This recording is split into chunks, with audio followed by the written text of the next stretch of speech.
Bismillahirrahmanirrahim. Assalamualaikum warahmatullahi wabarakatuh. Selamat pagi anak-anak. Apa kabar semuanya? Semoga kalian semua dalam keadaan sehat dan selalu dalam lindungan Allah Subhanahu wa Ta'ala. Meskipun kita masih belajar online, masih belum tatap muka, semoga kalian masih tetap semangat dan sehat selalu ya anak-anak. Nah, sekarang kita akan belajar tema 2 kegemaranku, subtema 4 yaitu gemar membaca. Sebelum kita mulai kegiatan kita hari ini, mari kita awali dengan membaca doa. Berdoa mulai. Berdoa selesai. Pagi ini pembelajaran kita yaitu gemar membaca. Adapun tujuan pembelajaran kita hari ini, yang pertama, siswa dapat membuat kerajinan dengan memanfaatkan bagian-bagian tumbuhan. Kemudian siswa dapat mempraktikkan prosedur gerakan mendorong dengan konsep tubuh, ruang, usaha, dan keterhubungan dalam berbagai bentuk permainan sederhana.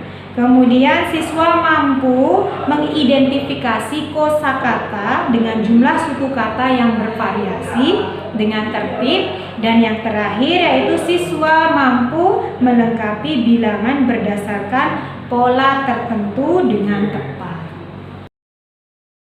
Nah, judulnya aja gemar membaca. Membaca, nah kalian sebelumnya kita disuruh belajar membaca karena membaca adalah jendela dunia. Pasti kalau kita nggak bisa membaca, kadang kita susah memahami suatu kalimat atau suatu bacaan. Di dalam agama kita pun, yang pertama Nabi kita Nabi Muhammad SAW, perintah dari yang pertama itu iqra, bacalah, berarti disuruh membaca. Nabi Muhammad aja disuruh membaca oleh Allah Subhanahu wa Ta'ala.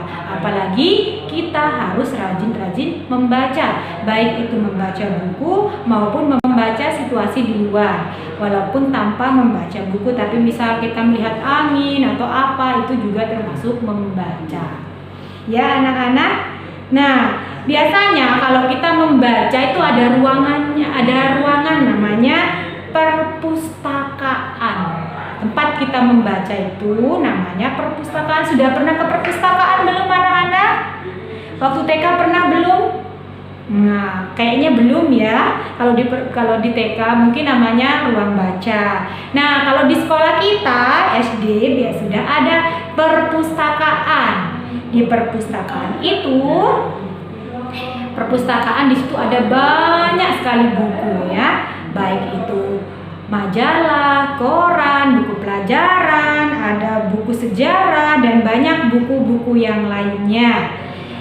Nah, di dalam perpustakaan kita bisa membaca dan meminjam buku. Itu ya, di perpustakaan itu bisa meminjam buku dan membaca buku.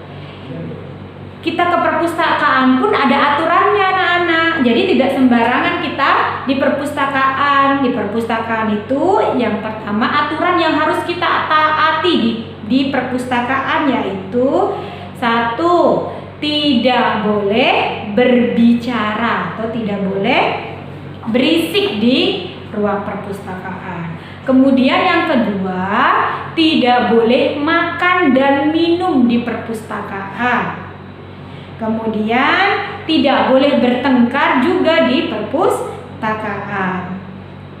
Apalagi yang bisa kita lakukan di perpustakaan yaitu mengantri saat meminjam buku. Jadi kita tidak boleh mendahului teman kita yang lain. Jadi kita harus antri saat meminjam buku. Setelah kita membaca, nah kita harus merapikan lagi buku yang ada. Kalau tidak pasti biasanya disuruh meletakkan di tempat yang sudah disediakan. Bukunya misalnya sudah selesai membaca, kalian letakkan di tempat yang sudah tersedia. Begitu ya anak-anak, itu bagian dari aturan di perpustakaan. Nah, di dalam perpustakaan di situ ada banyak berapa kata anak-anak? Ada satu kata, buku. Berarti satu kata buku. Buku bisa dipenggal menjadi dua suku kata. Nah, beda ya, kata dengan suku kata itu beda ya anak-anak. Satu kata buku bisa dipenggal menjadi dua suku kata, yaitu bu dan ku. Buku. Ya anak-anak, buku menjadi buku. Nah, di dalam perpus juga biasanya ada meja. Nah, itu kan dua suku kata juga, me dan ja. Meja. Ikuti ucapannya juga ya kalau mau memenggal suku kata. Jadi buku, meja. Nah, itu yang contoh dua suku kata dipenggal menjadi dua suku kata. Ada lagi anak-anak. Biasanya kita kan di sana juga membaca buku, membaca. Nah, ada kata membaca. Kira-kira kalau Bu Guru mengucapnya itu ada berapa suku kata? Kata membaca bisa dibagi menjadi dipenggal menjadi berapa suku kata? Ya, benar, 3 suku kata, yaitu membaca. Kemudian misalkan contohnya belajar, berarti belajar. Nah, itu juga 3 suku kata. Ya anak-anak, dari satu kata belajar bisa dipenggal menjadi 3 suku kata, yaitu bela dan jar. Nah, di perpustakaan tuh selain itu tuh di situ ada kursi, ada meja. Biasanya kita tuh disuruh memindahkan meja. Kalau kita memindahkan meja, kita dengan cara apa? Ada yang diangkat, ada juga ada yang didorong. Nah, kalau kita mendorongnya meja, mendorong begini, nah itu sudah kegiatan dalam berolahraga, namanya kegiatan mendorong. Ya anak-anak, kita memindahkan meja dengan cara mendorong itu sudah termasuk kegiatan mendorong. Mendorong meja berarti kita bertumpu pada tangan dan kaki. Nah, misalkan selain kita mendorong benda, kita juga bisa melakukan dengan teman kita, mendorong berdua ya. Misalnya saling dorong mendorong. Nah, kakinya menahan ya biasanya. Nah, kalau tangannya yang bergerak kalau mendorong ya. Ingat, bertumpu kepada tangan dan kaki itu kegiatan mendorong. Paham ya anak-anak? Sudah tahu namanya mendorong seperti apa? Coba kalian bisa nanti praktikkan di rumah mendorong seperti apa ya. Bisa mendorong meja, mendorong kursi, juga saling dorong-mendorong dengan temennya atau adiknya. Yang penting tidak sampai terluka. Itu kegiatan mendorong. Nah, setelah kalian dari perpustakaan tadi sudah disuruh kalian sudah memindahkan, membaca, memindahkan meja dengan cara mendorong. Nah, kalian itu bisa menulis kegiatan kalian yang sudah kalian lakukan itu di perpustakaan di buku harian. Nah, apa sih buku harian itu, Bu Guru? Nah, buku harian itu biasanya di dalamnya ditulisin tentang kegiatan-kegiatan yang kita lakukan saat ini. Misalnya hari ini dari bangun tidur sampai tidur lagi bisa kalian ceritakan di buku harian.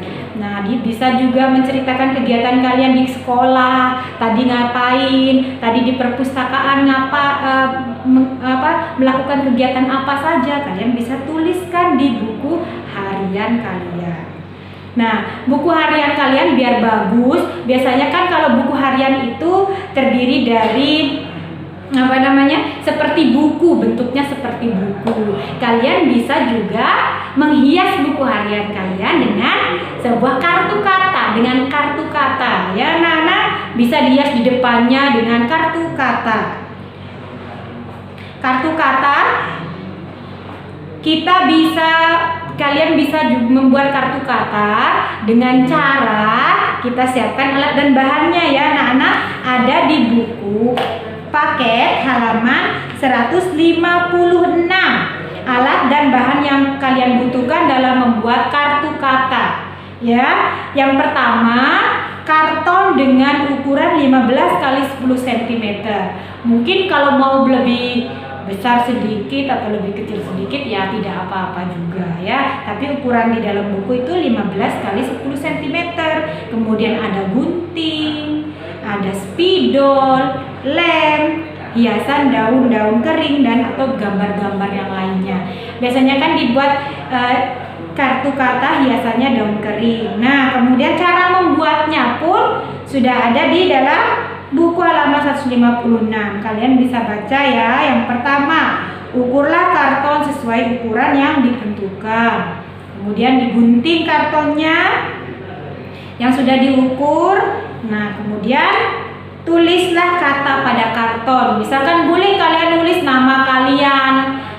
Misalkan namanya Ahsan, tulis Ahsan. Kan yang punya ke Ahsan, berarti tulis Ahsan. Kemudian tempel gambar di samping daun kering. Nah, bisa ditambahin tuh gambar-gambar yang lain selain tempelan dari daun-daun kering. Kalian bisa menggambar apa saja yang kalian inginkan di sampingnya supaya lebih menarik dan lebih cantik gambar kartu katanya. Ya, hiaslah pinggir kartu dengan daun kering. Ya, anak-anak bisa kalian perhatikan contohnya dan yang sudah jadi ada di buku halaman 155. Sudah ya menyiapkan bahan, sudah kita hiasi buku-buku tersebut, buku hariannya. Nah, di situ biasanya kita punya buku harian, misalkan punya buku harian 1, buku harian, ada 2 buku harian, ada 3 buku harian. Nah, ada 1 buku, 2 buku, kemudian 3 buku. Nah, itu biasanya disebut dengan pola gambar ya. Buku gambar buku 1, buku 2, kemudian ada buku 3. Pola gambar selanjutnya bisa lagi, berarti kalau depannya 1 berarti melanjutkannya setelah 3 buku berarti 1 lagi, 2 gambar lagi, 2 buku gambar buku, kemudian 3 gambar buku. Contoh lain misalkan tadi kan buku, misalkan apel, ada apel merah dan apel hijau. Misalnya di depan Bu Guru letakkan apel merah yang pertama, kemudian baru apel hijau. Berarti pola gambarnya apa setelah itu anak-anak? Setelah apel hijau berarti apel merah. Kemudian apel hijau. Setelah apel hijau berarti polanya apa lagi? Berarti balik lagi ke merah lagi. Kemudian hijau, balik lagi ke merah lagi. Itu namanya pola gambar. Ya anak-anak? Nah, terus bola pun misalkan begitu. Misalnya Bu Guru punya yang pertama 2 bola, kemudian 4 bola. Berarti kalau yang pertama 2 bola, 4 bola, polanya setelah itu apa lagi? Nah, 2 bola lagi. Kita kembali ke awal lagi. Oh, 2 bola lagi. Kemudian 4 bola lagi. Nah, setelah 4 bola berarti kembali lagi ke depan lagi ke 2 bola lagi. Seperti itu namanya pola gambar. Mungkin hanya itu ya yang Bu Guru bisa sampaikan. Semoga kalian paham apa yang Bu Guru sampaikan, terutama pola gambar ya. Pola gambar itu kadang-kadang kita susah memahaminya. Yang penting kalian lihat pertamanya di awal polanya seperti apa, nanti di belakangnya mengikuti. Kalau 1, 2, 3 pola bilangannya 1, 2, 3 berarti ya ikut selanjutnya 1, 2, 3 lagi, 1, 2, 3 lagi, seperti itu ya anak-anak ya. Mungkin cukup sekian yang bisa Bu Guru sampaikan. Dari awal, dari membaca, ingat kalian harus rajin-rajinlah membaca.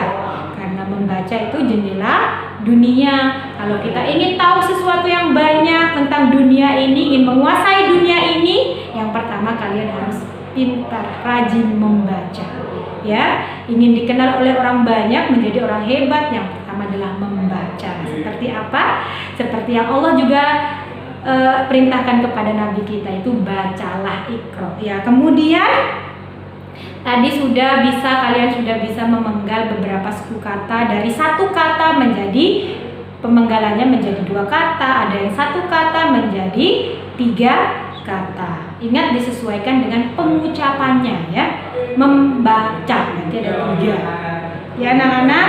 Nah, setelah itu ada kegiatan mendorong. Mendorong bisa kalian lakukan dengan mendorong benda atau mendorong bersama teman kalian. kalian.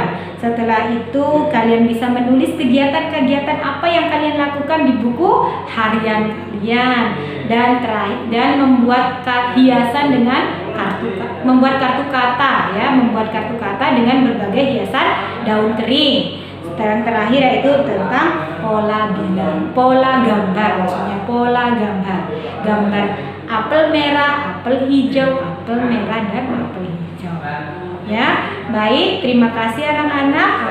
Apa yang Bu Guru sampaikan, apabila ada kesalahan kata atau yang kurang berkenan di hati kalian, Bu Guru mohon maaf yang sebesar-besarnya. Terima kasih. Wabillahi taufik wal hidayah. Wassalamualaikum warahmatullahi wabarakatuh.